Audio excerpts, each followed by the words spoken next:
Hello good morning student. Prerna ma'am Himalaya education hub पे आज आप लोगों के लिए वन शॉट सीरीज लेके आई है। बच्चों, वन शॉट सीरीज के अंदर जो सबसे पहले चैप्टर हम लोग कर रहे हैं वो है आप लोगों का इलेक्ट्रोकेमिस्ट्री वैद्युत रसायन।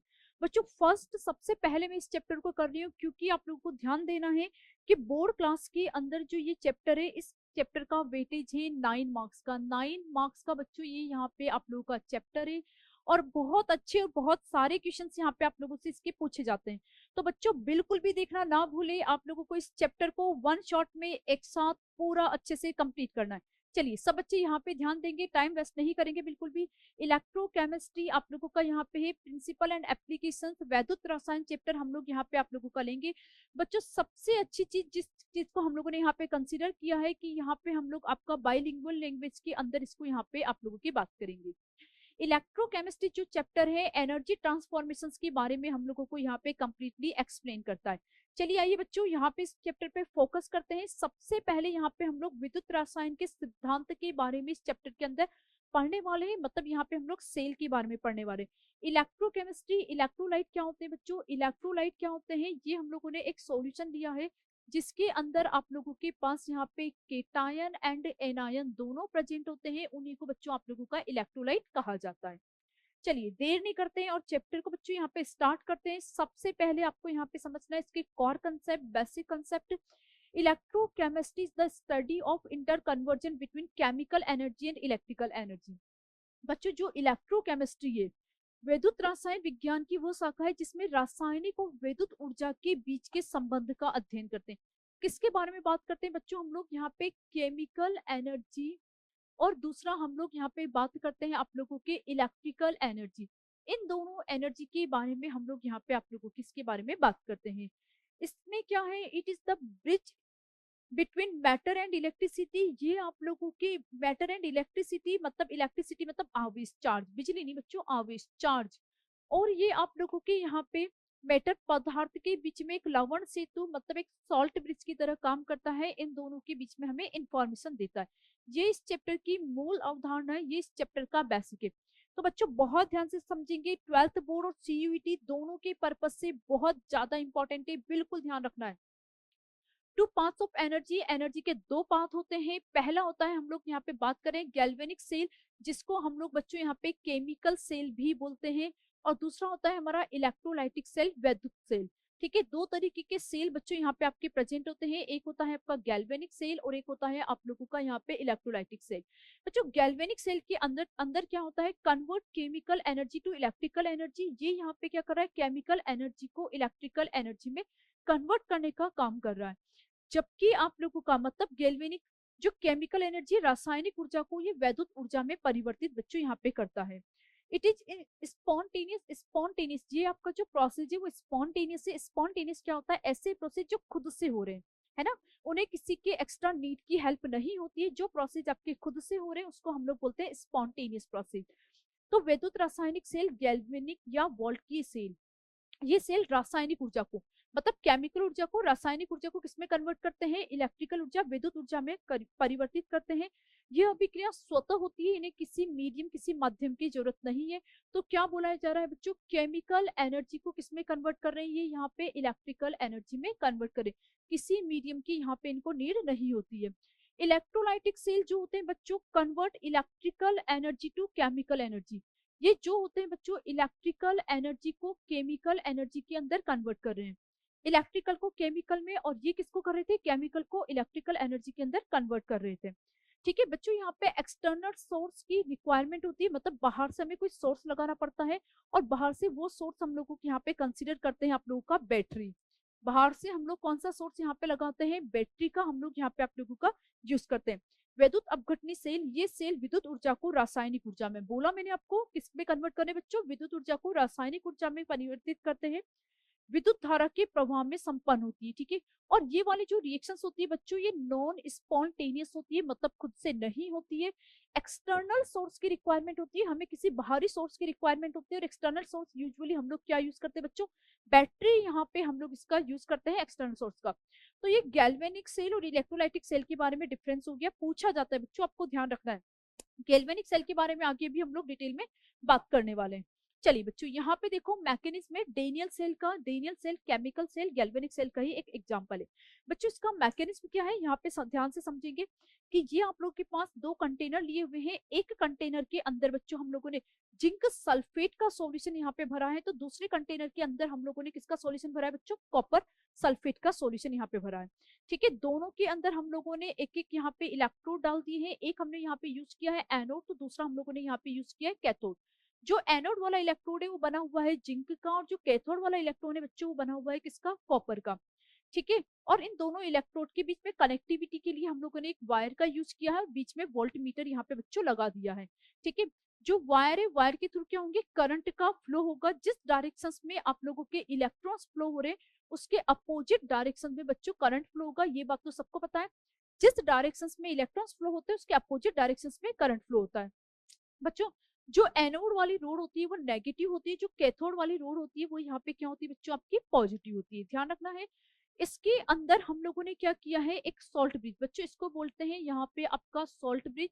जो सॉल्ट ब्रिज है वो दोनों जो आप लोगों के दोनों जो इलेक्ट्रोलाइट सॉल्यूशन है उन दोनों के बीच में कंडक्टिविटी के लिए, कनेक्टिविटी के लिए हम लोगों ने यहाँ पे सॉल्ट ब्रिज का यूज किया गया है, जिसके अंदर इलेक्ट्रोलाइट फिलअप होता है, जैसे KOH पोरस फॉर्म के अंदर, पोरस मतलब छोटे छोटे, जैसे कि आपका टूथपेस्ट होता है ना बच्चों, उस पेस्ट की फॉर्म के अंदर, पोरस फॉर्म के अंदर इसके अंदर इलेक्ट्रोलाइट यहाँ पे बच्चों आपका फिलअप होता है। ठीक है, ये इलेक्ट्रोलाइट अब यहाँ पे आप लोगों का क्या होगा बच्चों, जैसे ही हम लोगों ने यहाँ पे प्रोसेस स्टार्ट किया, ठीक है, जैसे ही हम लोग प्रोसेस स्टार्ट करेंगे तो एक रिएक्शन आप लोगों की होगी एनोड पे और एक रिएक्शन होगी बच्चों आप लोगों की कैथोड पे। तो बच्चों एनोड पे क्या होता है, एनोड पे ऑक्सीकरण होता है, जो जिंक होता है, जिंक की जो रोड होती है इस इलेक्ट्रोलाइट सॉल्यूशंस के अंदर गलना स्टार्ट कर देती है, मेल्ट होना स्टार्ट कर देती है, और ये मेल्ट होके आप लोगों का यहाँ पे इलेक्ट्रॉन्स को फ्लो करवाएगी, और इलेक्ट्रॉन्स को फ्लो करवा के बच्चों ये इलेक्ट्रॉन्स आपके इस डायरेक्शन के अंदर जाएंगे, मतलब वो अपने इलेक्ट्रॉन को रिलीज कर रही है। तो जो जिंक है वो जिंक से जिंक+2 में कन्वर्ट हो जाएगी, ठीक है, और 2 इलेक्ट्रॉन को यहाँ पे आपका रिलीज कर देगी। अब क्या होगा बच्चों, यहाँ पे कौन है, यहाँ पे कॉपर है, कॉपर का रिडक्शन होता है, अपचेन होता है। कॉपर क्या करता है, यहाँ से इन जो जिंक की साइड से ये इलेक्ट्रॉन्स आ रहे हैं इन इलेक्ट्रॉन को यहाँ पे गेन करता है, कॉपर+2 में कन्वर्ट हो जाता है। कॉपर+2 से वो 2 इलेक्ट्रॉन गेन करके वापस में किस में आ जाता है, कॉपर फॉर्म के अंदर आ जाता है। बच्चों इन दोनों रिएक्शंस को हम लोग यहाँ पे ऐड कर लेंगे, एनोड की और कैथोड की, रिएक्टेंट को अभिकारक वाली साइड पे, प्रोडक्ट को प्रोडक्ट वाली साइड पे, उत्पाद वाली साइड पे। जैसे ही इन दोनों रिएक्शंस को हम लोग यहाँ पे ऐड करेंगे तो नेट रिएक्शंस, कंप्लीट रिएक्शंस हमें मिलेगी जिंक प्लस कॉपर+2, जिंक+2 प्लस कॉपर। इसी को डेनियल सेल गैल्वेनिक सेल की रिएक्शंस बोला जाता है बच्चों, और ये वाली रिएक्शंस बहुत ज्यादा इंपॉर्टेंट है, हमें कई बार यूज आने वाली है, कई बार हमें ये वाली रिएक्शंस बच्चों काम आने वाली है। न्यूमेरिकल में भी इस वाली रिएक्शंस का बहुत ज्यादा रोल है, तो ये आप लोगों की एक इंपॉर्टेंट रिएक्शंस बच्चों यहाँ पे है। ठीक है, चलिए आगे बढ़ते हैं। नेक्स्ट यहाँ पे आप लोगों का होगा measuring the force, electrode and cell potential, बल का मापन, इलेक्ट्रोड और सेल विभव। बच्चों हमें यहाँ पे electrode potential, cell potential, EMF इन सबके बारे में पूछा जाता है, और उनसे पूछा जाता है कि इनका मापन किस तरीके से करेंगे। तो देखो बच्चों, इलेक्ट्रोड पोटेंशियल, इलेक्ट्रोड विभव, धातु इलेक्ट्रोड और विद्युत अपघट्य के मध्य विभवांतर। इलेक्ट्रोड देखो, जहां पे भी पोटेंशियल आ जाए वहां पर मतलब है डिफरेंस, मतलब दो आपके पास है, उन दो के बीच का आपको डिफरेंस निकालना है। यहाँ पे क्या बोला जा रहा है आपसे, इलेक्ट्रोड बोला जाता है, तो इलेक्ट्रोड क्या होता है, एनोड और कैथोड। तो एनोड और कैथोड के बीच का बच्चों यहाँ पे आपको डिफरेंस निकालना है। तो इलेक्ट्रोड पोटेंशियल क्या हो गया बच्चों, धातु इलेक्ट्रोड और विद्युत अपघट्य के मध्य विभवांतर, मतलब potential difference between the metal and electrolyte. Metal जो यहाँ पे अपने मेटल की रोड यूज की और इसके अंदर जो इलेक्ट्रोलाइट भरा हुआ है, इन दोनों के बीच का आपको डिफरेंस निकालना है, इसी को हम लोग इलेक्ट्रोड पोटेंशियल बोलते हैं। इसी तरीके से होता है सेल पोटेंशियल या EMF, इलेक्ट्रोमोटिव फोर्स। ठीक है, cell potential the difference between the potential of two half cell. बच्चों ये दो हाफ सेल है, ये एक हाफ सेल, ये एक हाफ सेल, इन दोनों के बीच का डिफरेंस आपको यहाँ पे निकालना है। दो इलेक्ट्रोड के विभव का अंतर सेल विभव कहलाता है, दो इलेक्ट्रोड के विभव का अंतर सेल कहलाता है। जब इलेक्ट्रोलाइट और इलेक्ट्रोड जो मेटल है उसका जो अंतर होगा बच्चों, उसको हम लोग यहाँ पे बोलते हैं विभवांतर। क्लियर है, दोनों में डिफरेंस समझ में आया बच्चों, इंपॉर्टेंट है, बच्चे समझते दोनों एक ही है। ठीक है, काफी कुछ सिमिलर है बट थोड़ा सा दोनों के अंदर डिफरेंस है, तो ये आपको पता होना चाहिए। अब बच्चों यहाँ पे फॉर्मूला बनता है, जो फॉर्मूला होता है यहाँ पे, इस फॉर्मूले को हम लोग बच्चों यूज करते हैं रिडक्शन फॉर्म के अंदर। इस फॉर्मूले को हम लोग यहाँ पे लिखते हैं अपचेन फॉर्म के अंदर, इस फॉर्मूले को यूज करते हैं। तो क्या होगा, E cell equal to E cathode minus E anode, मतलब आपको कैथोड में से एनोड को माइनस करना है। बच्चों कैथोड पे क्या होता है, कैथोड पे रिडक्शन होता है, तो ई रिडक्शन माइनस ई ऑक्सीडेशन भी आप लोग यहाँ पे लिख सकते हैं, है ना। कुछ बच्चे रिडक्शन मतलब अपचेन और ऑक्सीकरण की फॉर्म के अंदर याद करते हैं, तो ये भी यहाँ पे आप लोग बच्चों लिख सकते हैं। सेल रिप्रेजेंटेशन, किस तरीके से सेल को रिप्रेजेंट किया जाता है बेटा, सेल को रिप्रेजेंट करने का तरीका होता है कि हम लोग लिखते हैं एनोड को पहले लिखते हैं, फिर पैरेलल लिखते हैं, और फिर इस साइड पे हम लोग लिखते हैं आप लोगों का कैथोड। तो ये सेल रिप्रेजेंटेशन होता है कि हम लोग इस तरीके से यहाँ पे सेल को रिप्रेजेंट करते हैं, anode parallel to cathode. Clear है बच्चों। तो यहाँ पे किस तरीके से लिखा है हम लोगों ने समझेंगे कि cell represent anode parallel to cathode. बच्चों यहाँ पे ध्यान से समझना, अब मेरे पास इक्वेशन है zinc plus copper, zinc plus copper plus 2, और यहाँ पे प्रोडक्ट में मुझे मिला है जिंक प्लस 2 प्लस कॉपर। ठीक है, अभी हम लोगों ने पढ़ी गैल्वेनिक सेल की इक्वेशंस बच्चों। तो ये जो गैल्वेनिक सेल की इक्वेशन है, इसको हम लोगों को किस फॉर्म के अंदर लिखना है, इससे हम लोगों को यहाँ पे सेल इक्वेशन फॉर्म के अंदर लिखना है। तो बच्चों एनोड वाली इक्वेशन क्या है, जिंक से जिंक प्लस 2, तो इसको हम लोग कैसे लिखेंगे, ये जिंक है सिंगल लाइन और जिंक प्लस 2। ठीक है, अब यहाँ पे दो पैरेलल लाइन लगाएंगे और इस साइड पे कौन सी लिखेंगे, कैथोड वाली। कैथोड क्या है बच्चों, कॉपर प्लस 2 से कॉपर, तो ये कॉपर प्लस 2 सिंगल लाइन और ये यहाँ पे आपका कॉपर। इस तरीके से इसको हम लोग यहाँ पे लिखते हैं, पहले एनोड लिखना है फिर कैथोड लिखना है। बच्चों जो बीच में ये दो डबल पैरेलल लाइन है, ये हम लोगों को यहाँ पे रिप्रेजेंट करती है, जो ये पैरेलल लाइन है ये हम लोगों को सॉल्ट ब्रिज को यहाँ पे रिप्रेजेंट करती है। एक सेकेंड,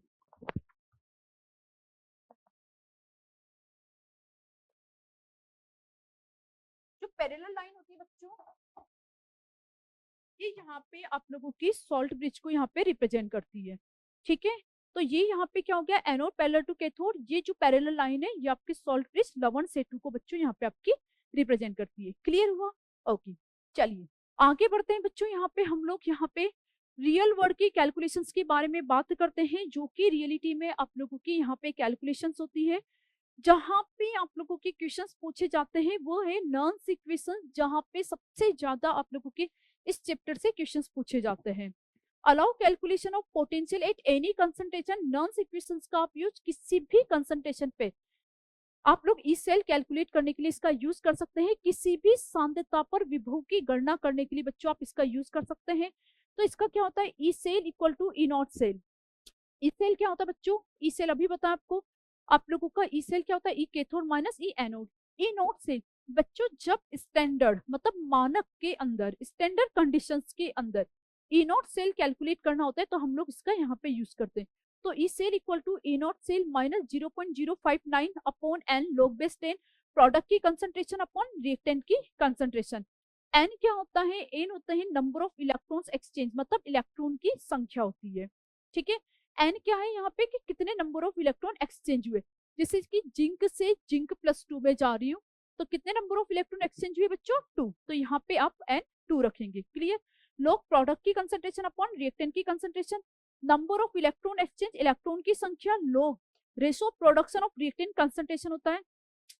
बच्चों ध्यान रखना है, पोटेंशियल डिपेंड ऑन कंसंट्रेशन, जो विभव की सांद्रता होती है, जो विभव होता है वो सांद्रता पर निर्भर करता है। ठीक है, पोटेंशियल डिपेंड ऑन कंसंट्रेशन, जो विभव होता है किस पे डिपेंड करता है, वो यहाँ पे आपका बच्चों सांद्रता पे निर्भर करता है, कंसंट्रेशन पे ये बच्चों आप लोगों का यहाँ पे निर्भर करता है।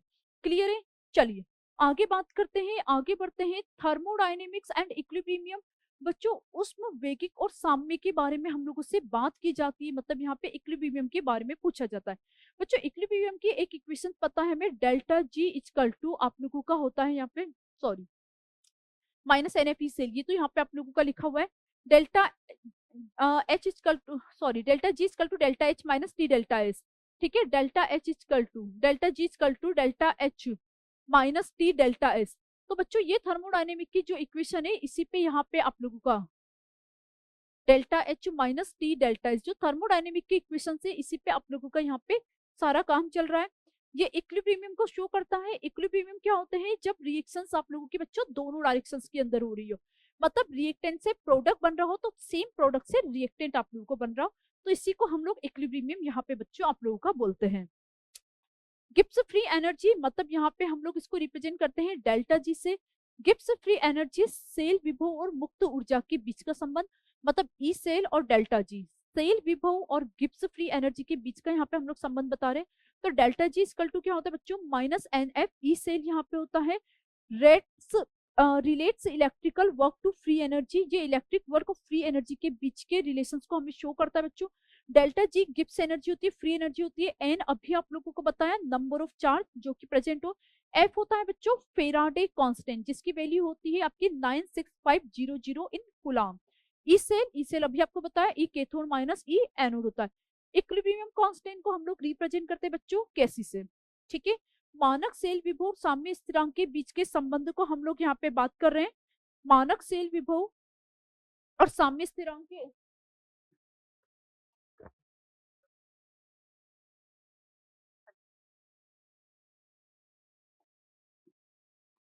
मानक सेल विभव और साम्य स्थिरांक के बीच के संबंध के बारे में बच्चों हम लोग यहाँ पे आप लोगों की बात करते हैं।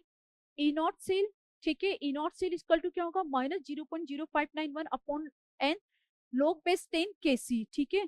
ये आप लोगों के स्टैंडर्ड पोटेंशियल और स्टेट ऑफ इक्विलिब्रियम को रिप्रेजेंट करता है बच्चों। ई नॉट सेल वही स्टैंडर्ड कंडीशंस आ जाती है। E not cell equal to E naught cathode minus of E naught anode, ठीक है। 0.059 एन क्या होता है बच्चों, आपका चार्ज होता है log केसी, ठीक है। इक्विलिब्रियम कांस्टेंट, इसके बारे में बच्चों यहाँ से न्यूमेरिकल भी पूछा जाता है, इंपॉर्टेंट है, आपको इसके बारे में इंफॉर्मेशन होनी चाहिए।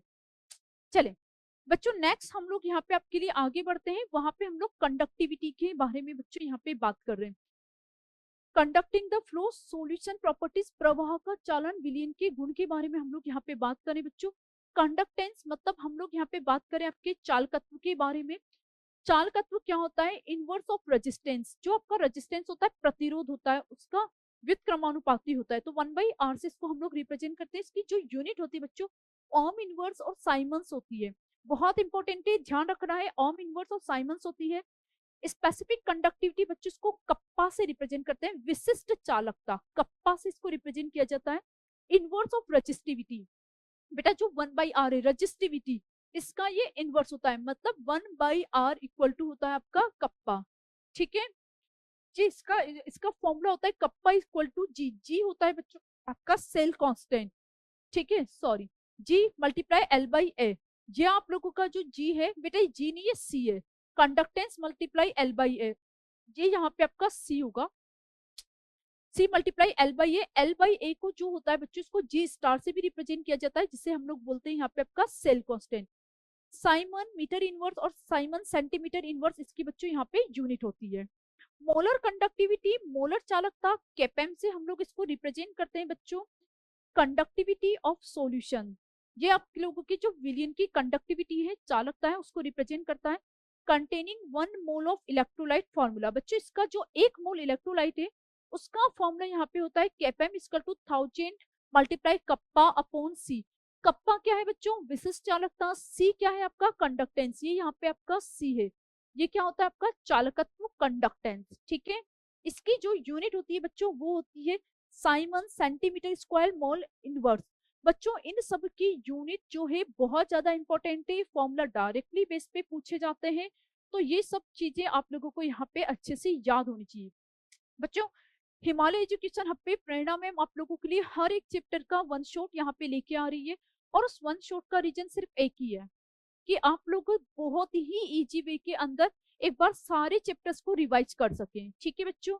तो भूलना नहीं है, कंटिन्यूसली चैप्टर्स का रिवाइज करना है। इलेक्ट्रोकेमिस्ट्री का वेटेज 9 मार्क्स का है, तो कंप्लीटली इस पे प्रॉपर तरीके से बच्चों फोकस करना है। देखिए अब हम लोग यहाँ पे बात करते हैं इफेक्ट ऑफ कंसंट्रेशन, सांद्रता के प्रभाव के बारे में यहाँ पे बच्चों बात करते हैं। Molar conductivity increase with dilution, बेटा जैसे जैसे आप डाइल्यूट करते जाएंगे तो आपकी मोलर कंडक्टिविटी जो है वो आप लोगों की मोलर चालकता बढ़ती जाती है। डिक्रीजिंग कंसंट्रेशन, और सांद्रता क्या होती है आपकी घटती जाती है। जैसे भी किसी चीज के अंदर आपने कुछ डाइल्यूट किया तो मोलर चालकता तो बढ़ेगी, लेकिन सांद्रता क्या होगी बच्चों, कम होगी। तो सांद्रता घटाने मतलब तुलना बढ़ाने पर मोलर चालकता बढ़ती है। ऑब्जेक्टिव क्वेश्चंस यहाँ से बच्चों आप लोगों का पूछा जाता है, ठीक है। ऑब्जेक्टिव क्वेश्चंस यहाँ पे आप लोगों का पूछा जाता है। कोलराउस लो, कोलराउस का नियम, अनंत तनुता पर मोलर चालकता उसके धनायनों और ऋणायनों के व्यक्तिगत मोलर चालकताओं के योग के बराबर होती है। बेटा आपका क्या है, कैपेम 0 है, इसको हम लोगों ने क्या करना है, मतलब जैसे कि आपके पास NaCl है, ठीक है, तो NaCl है, तो इसको हम लोग क्या करते हैं बच्चों, दो पार्ट के अंदर ब्रेक करते हैं, Na+Cl-। ठीक है, अब इनके मोल कितने, इसके मोल भी 1 है, इसके मोल भी 1 है। तो सेम चीज यहाँ पे लिखा हुआ है, क्या लिखा हुआ है, अनंत अनुता। Kpem 0 का मतलब होता है अनंत, मतलब इन्फिनिटी लेवल पे, मैक्सिमम लेवल पे जब हम लोग पहुंच चुके हैं, अनंत अनुता पर मोलक चालकता उसके धनायन और ऋणायन के व्यक्तिगत मोलर चालकताओं के योग के बराबर होती है। मतलब आपको उन दोनों का क्या करना है, जो दोनों केटायन और एनायन उनका योग कर लेना है विद मोल, कि उनके मोल यहाँ पे आपके कितने हैं। जैसे कि मैं यहाँ पे लिखती हूँ एग्जाम्पल MgCl2, तो बेटा दो पार्ट में टूट जाएगा, Mg+2 और Cl-। अब क्लोरीन के मोल कितने हैं, 2, तो यहाँ पे क्या होगा, इसके मोल क्या आ जाएंगे, 2 आ जाएंगे, और इसका मोल कितना होगा, 1। Are you getting my point बच्चों, समझ में आया, यस। तो इस तरीके से यहाँ पे बच्चों, यहाँ पे आपको एक ग्राफ शो किया गया है, जो Kpem 0 मतलब मोलर कंडक्टिविटी, मोलर चालकता और कंसंट्रेशन √C, ठीक है, कंसंट्रेशन के बीच में ग्राफ को शो करता है, जो कि Kpem 0 से होकर स्ट्रेट में जाता है। ये आप लोगों का यहाँ पे जो है, ये कोलराउस के जो आपका मोलर कंडक्टिविटी जो है और कंसंट्रेशन जो है, उनके बीच के रिलेशन को यहाँ पे शो करता है। इंपॉर्टेंट ग्राफ है बच्चों, इस चैप्टर से आपका ग्राफ भी पूछा जाता है, कोलराउस का और इसका, दोनों का ग्राफ यहाँ पे बच्चों इंपॉर्टेंट है। ड्राइविंग केमिकल चेंज, इलेक्ट्रोलाइसिस, रासायनिक परिवर्तन, वैद्युत अपघटन। बेटा रासायनिक परिवर्तन, वैद्युत अपघटन के बारे में हम लोग यहाँ पे बच्चों आप लोगों का बात करते हैं। देखिए अब हम लोग यहाँ पे इलेक्ट्रोलाइसिस के बारे में बात कर रहे हैं, पहले हम लोग केमिकल के बारे में बात कर रहे थे। The process of decomposing a compound into its components using electric current. वैद्युत अपघटन वह प्रक्रिया है जिसमें विद्युत धारा प्रवाहित कर किसी यौगिक को उसके अवयव में अपघटित किया जाता है। बच्चों क्या बोला जा रहा है यहाँ पे, कि आपने कोई इलेक्ट्रोलाइसिस लिया, उसके अंदर कुछ डालते हैं तो वो केटायन और एनायन मतलब दो पार्ट के अंदर यहाँ पे आपका टूट जाता है। तो जो आप लोगों का डीकम्पोजिंग मतलब ये आप लोगों का जो वैद्युत अपघटन है, इलेक्ट्रोलाइसिस है। इलेक्ट्रोलाइसिस क्या है, कि किसी हम लोगों ने किसी सॉल्यूशन के अंदर जब हम लोग इलेक्ट्रोलाइट कंपाउंड को डालते हैं तो केटायन और धनायन, सॉरी ऋणायन और धनायन दो पार्ट के अंदर टूट जाता है, तो वो ये यहाँ पे आपका प्रोसेस है। ये इलेक्ट्रिकल एनर्जी को केमिकल एनर्जी में कन्वर्ट करता है, मतलब विद्युत ऊर्जा को रासायनिक ऊर्जा के अंदर कन्वर्ट करने का काम कर रहा है। बच्चों क्या होता है, वैद्युत अपघट्य सॉल्यूशन यहाँ पे लिया, दो तरीके की रोड ली हमने, एक लिया केटायन और एक लिया एनायन, मतलब धनायन और ऋणायन। ठीक है, यहाँ पे एनोड की रोड है, कैथोड की रोड है, जो यहाँ पे है बैटरी, बैटरी से हम लोगों ने इसको यहाँ पे आपका कनेक्ट कर दिया है, और यहाँ पे डीसी सोर्स डायरेक्ट करंट का हम लोग यहाँ पे यूज कर रहे हैं। इस तरीके से डीकम्पोजिशन का एक पूरा प्रोसेस होता है, और किसके अंदर है, ये इलेक्ट्रोलाइसिस के अंदर। बच्चों अभी तक इससे पहले वाला जो भी हम लोग पढ़ रहे थे वो केमिकल वाला पढ़ रहे थे, अब हम लोग कौन सा पढ़ रहे हैं, इलेक्ट्रोलाइसिस वाला यहाँ पे पढ़ रहे हैं। ठीक है, अब देखिए क्वांटिफाइंग प्रोडक्शन फेराडे लॉ, बच्चों जो बहुत ज्यादा इंपॉर्टेंट है, फेराडे लॉ एग्जाम के अंदर पूछा जाता है। फेराडे जो साइंटिस्ट थे, फिजिक्स में भी उन्होंने यहाँ पे अपना लॉ दिया है, लेकिन यहाँ पे इन्होंने अपने दो लॉ लिए हैं। ठीक है, फर्स्ट लॉ और सेकंड लॉ, यहाँ पे इनके दो लॉ अवेलेबल है। तो फर्स्ट लॉ, प्रथम नियम क्या है, इलेक्ट्रोड पर मुक्त पदार्थ की मात्रा प्रवाहित विद्युत धारा की मात्रा के समानुपाती होती है। बच्चों क्या बोला जा रहा है, कि जो W होता है, जो आपने वर्क किया है, वो डायरेक्टली चार्ज के प्रोपोर्शनल होता है। प्रोपोर्शनल को आप हटाएंगे और Q इक्वल टू क्या होता है, IT, तो W क्या हो जाएगा, IT, और प्रोपोर्शनल को आपने हटाया तो यहाँ एक कांस्टेंट का यूज करेंगे, उसको बोलते हैं Z, तो W equal to ZIT, mass is directly proportional to current को ये यहाँ पे आपका रिप्रेजेंट करता है। सेकेंड लॉ आपको बोलता है, यदि समान विद्युत धारा हो, मतलब आपको क्या करना है, करंट जो विद्युत धारा है वो सेम रखनी है, विद्युत अपघट्टों में प्रवाहित की जाए तो मुक्त पदार्थों की मात्रा उनकी तुल्यांकी भार के समानुपाती होती है। अब यहाँ पे किसके इक्विवेलेंट वेट के, बच्चों ये इक्विवेलेंट वेट के इक्वल होती है। वहां पे मास किसके प्रोपोर्शनल होता है, करंट के, यहाँ पे मास किसके प्रोपोर्शनल होता है, इक्विवेलेंट वेट के, तुल्यांकी भार के। ठीक है, W is directly proportional to E। ठीक है बच्चों, समझ में आ रहा है मेरा पॉइंट, यस। बच्चों अब यहाँ पे दो तरीके के सेल होते हैं, एक होता है आपका प्राइमरी सेल और एक होता है सेकेंडरी सेल, प्राथमिक सेल और द्वितीयक सेल। इससे यहाँ पे बच्चों अच्छे खासे क्वेश्चंस यहाँ पे आप लोगों के पूछे जाते हैं। Portable power primary battery, portable ऊर्जा प्राथमिक बैटरियां। ठीक है, प्राथमिक जो बैटरियां होती है बच्चों, ये नॉन रिचार्जेबल होती है, इन्हें पुनः आवेशित आप लोग नहीं कर सकते हैं, इन्हें रिचार्ज नहीं कर सकते। तो ये वाली बैटरी कहाँ प्रेजेंट होती है बच्चों, जो आपके रिमोट के सेल होते हैं, है ना, उसको हम लोग दोबारा रिचार्ज कर सकते हैं या नहीं, घड़ी का जो सेल होता है आपका, तो ठीक है, जिन सेल को हम लोग रिचार्ज नहीं कर सकते हैं वो होते हैं पोर्टेबल। इसके अंदर बच्चों दो आते हैं, एक तो होता है लेक्लांसी सेल, ड्राई सेल, और एक होता है मर्क्यूरी सेल। लेक्लांसी ड्राई सेल वही सेल है बच्चों जिसको हम लोग रिमोट के अंदर डालते हैं, और मर्क्यूरी जो सेल है बच्चों ये आप लोगों का सेल है जिसको हम लोग वर्स्ट वॉच मतलब घड़ी के अंदर यूज करते हैं। ठीक है, बहुत सारे इलेक्ट्रॉनिक अप्लायंसेस के अंदर भी हम लोग इनको यूज करते हैं। बच्चों जो लेक्लान से ड्राई सेल है वो किस तरीके से होता है, इसके बीच में यहाँ पे एक रोड होती है, रोड के ऊपर जो बच्चों ऊपर वाला जो सर्किल होता है वो कैथोड की तरह होता है आप लोगों का ये। ठीक है, और जो नीचे यहाँ पे होता है ये इस तरीके के वी शेप में, ये आपका एनोड की तरह यहाँ पे होता है। ठीक है, इसके अंदर बच्चों इलेक्ट्रोलाइट यहाँ पे आप लोगों का फिलअप होता है, जो कि अमोनियम क्लोराइड का यहाँ पे होता है, और मैग्नीज डाइऑक्साइड का यहाँ पे पेस्ट होता है। ठीक है, जो इसका पोटेंशियल होता है वो 1.5 वोल्ट होता है, जो कि डिक्रीज होता है ड्यूरिंग द प्रोसेस। ये यहाँ पे इसकी बच्चों रिएक्शंस होती है एनोड और कैथोड पे, वो रिएक्शंस आप लोगों को लर्न करनी है क्योंकि थ्योरी पेपर आया, ऑब्वियसली 12th का थ्योरी पेपर है, तो वहां पे उसके बारे में आपसे पूछा जाता है। मर्क्यूरी सेल जो होता है बच्चों, घड़ी का सेल आप लोगों का होता है, इसके अंदर भी जो ऊपर वाला पार्ट होता है बच्चों कैथोड वाला होता है, और जो नीचे वाला पार्ट होता है वो यहाँ पे एनोड वाला।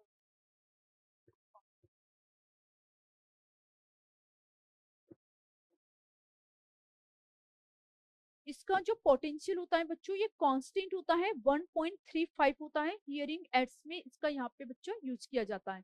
ठीक है, वर्स्ट वॉच में हियरिंग एड्स में यहाँ पे इसका यूज किया जाता है। ऊपर वाला पार्ट कैथोड वाला होता है, नीचे वाला पार्ट जो होता है बच्चों वो यहाँ पे एनोड का होता है। ठीक है, बीच में यहाँ पे एक सेपरेटर होता है जो कि एनोड और कैथोड को अलग करने का काम करता है, और एक और यहाँ पे बीच में बच्चों आप लोगों का होता है गैसकेट। ठीक है, जो गैस के अंदर जो रिलीज हो रही है उनको बाहर निकालने का, उनको फ्री करने का यहाँ पे काम करता है। ठीक है, तो ये सारा होता है आप लोगों का यहाँ पे प्राइमरी सेल के बारे में। अब बच्चों सेकेंड हम लोग यहाँ पे बात करते हैं रिन्यूएबल पावर सेकेंडरी बैटरी, द्वितीयक सेल के बारे में बात कर रहे हैं। इन्हें आवेशित किया जा सकता है, कौन से होते हैं, लेड स्टोरेज बैटरी, सीसा संचायक सेल यहाँ पे होता है, और निकल कैडमियम सेल ये यहाँ पे आप लोगों का होता है। इनको बच्चों रिचार्ज कर सकते हैं। लेड स्टोरेज बैटरी हमारे घर के अंदर जो इन्वर्टर की बैटरी है वही लेड स्टोरेज बैटरी होती है, और उसी का यहाँ पे आप लोगों का बताया हुआ है। बच्चों इन्वर्टर की बैटरी, इसका यूज व्हीकल के अंदर इन्वर्टर के अंदर किया जाता है। जो 38% ऑफ H2SO4 बच्चों, इसमें जो 38% होता है वो एसिड का यहाँ पे यूज किया जाता है। ठीक है, सीसा संचायक सेल भी यहाँ पे बोलते हैं। बच्चों इसका स्ट्रक्चर मैं बता देती हूँ, ये इस तरीके से होता है। इसके अंदर यहाँ पे H2SO4 फिलअप होता है, और यहाँ पे इस तरीके से रोड लगी हुई होती है। ठीक है बच्चों, ऑल्टरनेट रोड होती है, एक एनोड है तो दूसरी कैथोड होगी। ठीक है, अगर ये दोनों, ये यहाँ पे एनोड है तो ये वाली क्या होगी, यहाँ पे आप लोगों की कैथोड होगी। ऑल्टरनेट होती है, एक एनोड दूसरी कैथोड, एक एनोड दूसरी कैथोड, इस तरीके से यहाँ पे ये रोड होती है। ठीक है बच्चों, इसके अंदर जो एनोड होता है पॉजिटिव प्लेट, उसके ऊपर लेड डाइऑक्साइड प्रेजेंट होता है, और नेगेटिव पे लेड प्रेजेंट होता है। बीच में एक सेपरेटर होता है, इलेक्ट्रोलाइट यहाँ पे H2SO4 होता है। ठीक है, दो तरीके की रिएक्शंस करता है, चार्जिंग और डिस्चार्जिंग वाली। दोनों रिएक्शंस आपको पता होनी चाहिए, दोनों ही रिवर्स है। समझ में आ रही है मेरी बात? ओके बच्चों, nickel cadmium cell, nickel cadmium cell जो होता है आपका लॉन्गर लाइफ होती है लेड स्टोरेज सेल की में, लेकिन ये कॉस्टली भी होता है क्योंकि इसके अंदर निकल प्रेजेंट होता है, और निकल कितना कॉस्टली बच्चों है ना। इसकी कार्य अवधि सीचा सिंथेटिक सेल से अधिक होती है। ये आप लोगों का इंडस्ट्री के अंदर ही यूज किया जाता है, नॉर्मल की लाइफ के अंदर हम लोग इसका यूज नहीं करते हैं। ठीक है, इसके अंदर भी सेम रोड होती है बच्चों, एक निकल की दूसरी कैडमियम, निकल कैडमियम इस तरीके की इनकी रोड होती है। ये वाला सेल भी आप लोगों का इंडस्ट्री के अंदर यूज किया जाता है। इन्वर्टर को हम लोग बच्चों घर के अंदर भी यहाँ पे यूज करते हैं। द फ्यूचर फ्यूल सेल, भविष्य जो कि ईंधन सेल, जिसके बारे में आजकल हम लोग बहुत ज्यादा रिसर्च कर रहे हैं, जिसके बारे में हम लोग आजकल बात कर रहे हैं। ये क्या करता है बच्चों, कंबसन एनर्जी जो फ्यूल होती है हाइड्रोजन को, उसको इलेक्ट्रिकल एनर्जी में कन्वर्ट करता है। मतलब ये सेल क्या करता है, दहन ऊर्जा को डायरेक्टली इलेक्ट्रिकल ऊर्जा में कन्वर्ट करने का काम करता है। बच्चों इसका स्ट्रक्चर इस तरीके से होता है, यहाँ से हाइड्रोजन गैस का फ्लो होता है और यहाँ से ऑक्सीजन गैस का फ्लो होता है। दोनों यहाँ पे ये रोड लगी हुई होती है, दोनों रोड है, दोनों आपस में मिलके यहाँ पे H+H2O को रिलीज करते हैं, और यहाँ पे ये करंट का फ्लो होता है। तो जैसे ये H2O को रिलीज करते हैं तो उसके वेपर से, वाष्प से, यहाँ पे दहन ऊर्जा से क्या होती है, विद्युत ऊर्जा, इलेक्ट्रिकल एनर्जी यहाँ पे आपकी बनती है। H2O2 फ्यूल से लेता है, इसकी इफिशियंसी बच्चों 70% है, जो इन्वायरमेंट के लिए बहुत ज्यादा अच्छी है, और ये बिल्कुल पॉल्यूशन फ्री है। ये आप लोगों का यहाँ पे पॉल्यूशन क्रिएट नहीं करता है, इसीलिए इसको अपोलो स्पेस प्रोग्राम के अंदर इसको यूज किया जाता है। यहाँ से बच्चों आपका कई बार क्वेश्चन पूछा गया है, बहुत इंपॉर्टेंट है। अपोलो स्पेस प्रोग्राम में इसको यहाँ पे बच्चों आप लोगों का यूज किया जाता है। ठीक है, the energy of metal corrosion, धातु का शत्रु संक्षारण, मतलब जिसको हम लोग बोलते हैं जंग लगना। ठीक है, तो मेटल पे, ठीक है, वैसे तो हम लोग जनरली बात करते हैं लोहे पे, बट बच्चों मेटल पे क्या होता है, जंग लग जाता है। देखिए इस तरीके से यहाँ पे मेटल पे इस पे जंग लगता है। ठीक है, डेफिनेशन क्या की, धातुओं का वायुमंडल की गैसों और नमी के संपर्क में आने से धीरे धीरे नष्ट होता है। बच्चों कोई सा भी मेटल है, मान लेते हैं ये एक मेटल है, अब जैसे जैसे ये एयर के कांटेक्ट में आएगा, वाटर के कांटेक्ट में आएगा, तो धीरे धीरे धीरे धीरे इस पे क्या हो जाएगा, एक ऊपर अलग से लेयर लग जाएगी, उसी को हम लोग जंग लगना बोलते हैं। द केमिस्ट्री ऑफ रस्ट, लोहे पर जंग लगना, इलेक्ट्रोकेमिकल प्रोसेस फॉर्मिंग एनोड और कैथोड एरिया। मतलब ये क्या करती है, एनोड और कैथोड पे ऑटोमेटिकली रिएक्शंस करती है, तो Fe2O3.XH2O, इसका बच्चों ये जंग लगने का फॉर्मूला होता है, जो कि आपको पता होना चाहिए। ठीक है, प्रिवेंट गैल्वेनिक सेल की रोकथाम के लिए आपको गैल्वेनीकरण करवाना पड़ेगा, मतलब इलेक्ट्रोलाइसिस प्रोसेस करवाना पड़ेगा। इसके अलावा बच्चों आप पेंटिंग करवा सकते हैं, डेंटिंग पेंटिंग से भी क्या होता है, आपका जो रहता है वो सेफ रहता है। ठीक है, तो बच्चों बहुत ही कम टाइम में, ऑलमोस्ट आधे घंटे के अंदर मैंने आप लोगों का इलेक्ट्रोकेमिस्ट्री का चैप्टर वन शॉट में पूरी तरीके से कंप्लीट किया है। बच्चों मैं आप लोगों के लिए यहाँ पे सब चैप्टर के वन शॉट यहाँ पे लेके आने वाली हूँ, स्पेशली हम लोग उन चैप्टर को पहले कंसीडर कर रहे हैं जिनका वेटेज बहुत ज्यादा है। और फिर अगर आप लोगों की डिमांड रही और आप लोगों को मजा आया, आप लोगों का रेस्पॉन्स अच्छा है, तो हम लोग न्यूमेरिकल्स भी आप लोगों के लिए लेके आएंगे। तो बच्चों आज का जो वन शॉट की क्लासेस को मैं यही पे ओवर करती हूँ, मिलती हूँ नेक्स्ट क्लास के अंदर। लेकिन इसको अच्छे से पढ़ना है, रिविजन करना है, मुझे कमेंट करके बताना है कि आपको कैसा लगा। ओके बच्चों, थैंक यू, बाय बाय बच्चों, थैंक यू।